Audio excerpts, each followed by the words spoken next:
활동할 수 있도록 하라.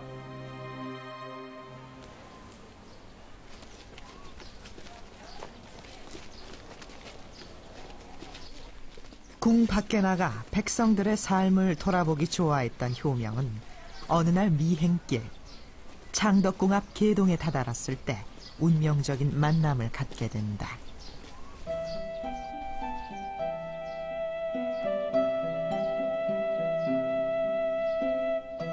환제 박규수, 그는 실학자 박지원의 손자로 후에 근대개화 사상의 선구자가 되는 인물이다. 2살 터울이었던 두 사람은 친구처럼 지내며 독서와 토론을 즐겼는데, 이 과정에서 효명은 박규수의 할아버지 박지원의 사상을 접하게 된다.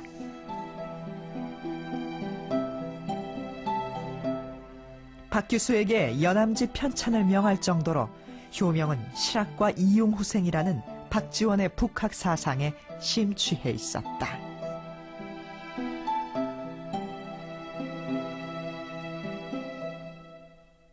이 박지원이라는 인물은 바로 이 북학 사상의 대표적인 인물이고, 바로 그의 손자 박규수도 그 박지원의 영향으로 바로 초기 개화 사상의 중심 인물이 됩니다. 이런 점을 고려할 때 효명세자는 북학 사상에 매우 관심이 깊었고, 세자가 만약에 이 전국을 오랫동안 주도했다면 이런 북학 사상과 개화 사상을 연결시키는데도 일조를 하지 않았을까라는 이런 생각도 해봅니다.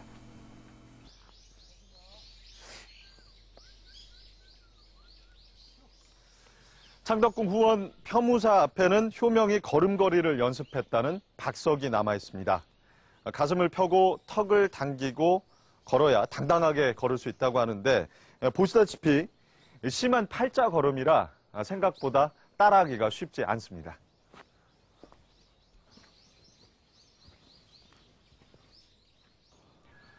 효명은 이곳 펴무사에 자주 들러 책을 읽거나 시를 지었다고 합니다. 시를 좋아한 효명은 낮에는 정사를 돌보고 밤이면 궁녀들과 시를 주고받았는데, 그렇게 남긴 시와 문장이 400여 수에 달합니다.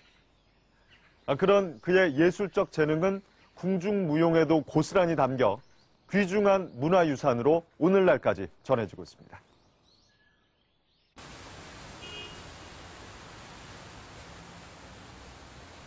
지난 5월 초연된 국립무용단 코리아 판타지 밀레니엄 로드. 국내 최정상의 안무가가 전통춤을 재해석해 선보인 지난 공연에서는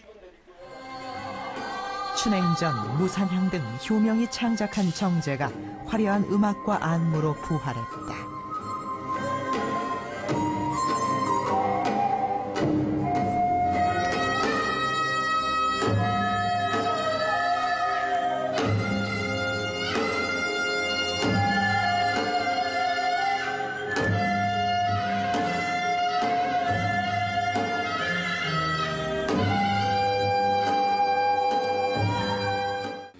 효명세자는 다른 때와 다르게 오히려 세종조의 박연이 가락물을 일체로 해서 한국춤을 정제를 이렇게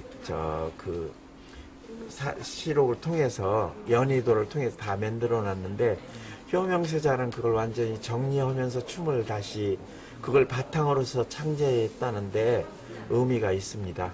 그래서 왕조로서는 마지막에 그분이 제일로 전성기를 이루는 춤을 만들어내신 분이라고 볼 수 있습니다.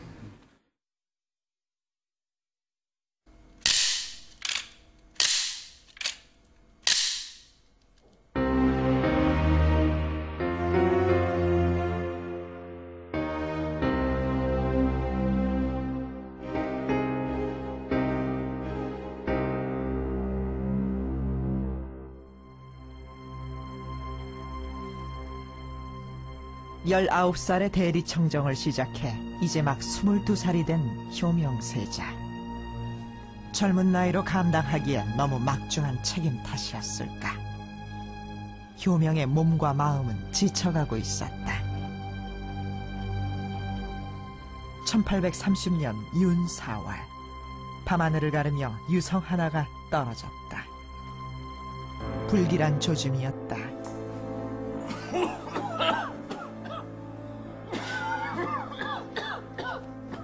그날 밤 효명은 한 달 넘게 앓던 호흡기 계통 질환 끝에 한 사발이나 되는 피를 쏟았다.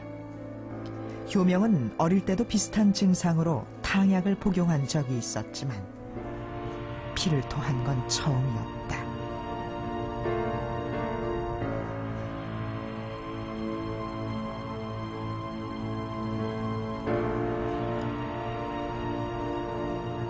약원에서 매일 감기약과 위장약을 제조해 올렸지만 차도를 보이지 않자 효명 자신이 탕의 약재가 무엇이며 양은 얼마나 넣었는지 확인하고 직접 처방을 내렸다.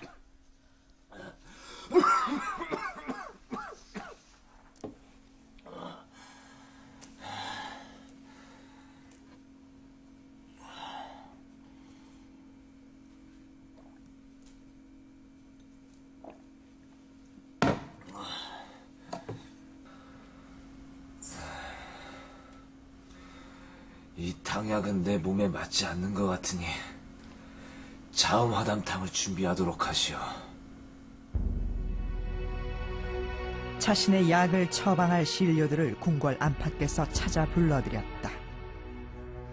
그는 왜 의약 처방에까지 관여했던 것일까? 공교롭게도 조선 후기에는 국왕이나 세자가 집권당과 정치적 갈등이 고도화가 됐을 때 어느 날 갑자기 불과 이제 며칠이나 불과 한 달 만에 건강하던 사람이 세상을 떠나는 것으로 정치적 갈등이 해소가 되고 이 거대 집권당파인 노로운 세상이 계속 유지가 되기 때문에 독살설이 나오는 것인데, 대개 독살이란 건 은밀한 방식으로 진행이 되기 때문에 물증이 안 남는 경우가 많죠.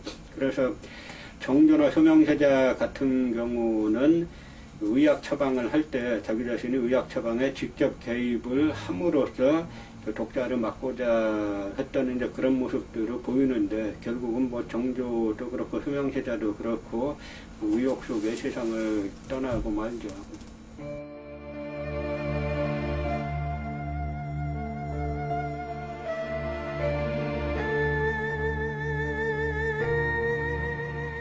(5월 5일) 효명은 정약용을 불러들인다.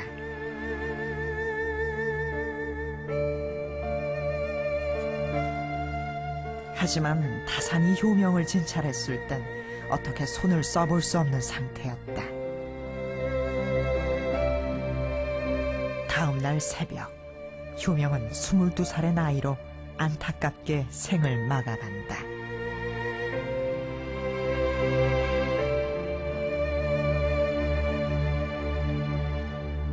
희망을 걸었던 아들 효명이 죽자 순조는 모든 의욕을 상실한다. 하루아침에 재앙이 내려 만사가 기와장처럼 깨어질 줄을 누가 생각이나 하였으랴. 귀신의 짓인가 사람의 짓인가, 슬프고 슬프도다. 효명과 군신의 관계를 넘어 우정을 나누며 조선의 개혁과 변화를 꿈꾸었던 박규수. 세자의 죽음에 충격을 받은 그는 20년이나 벼슬에 나가지 않고 칩거하며 오직 독서와 저술에만 몰두했다.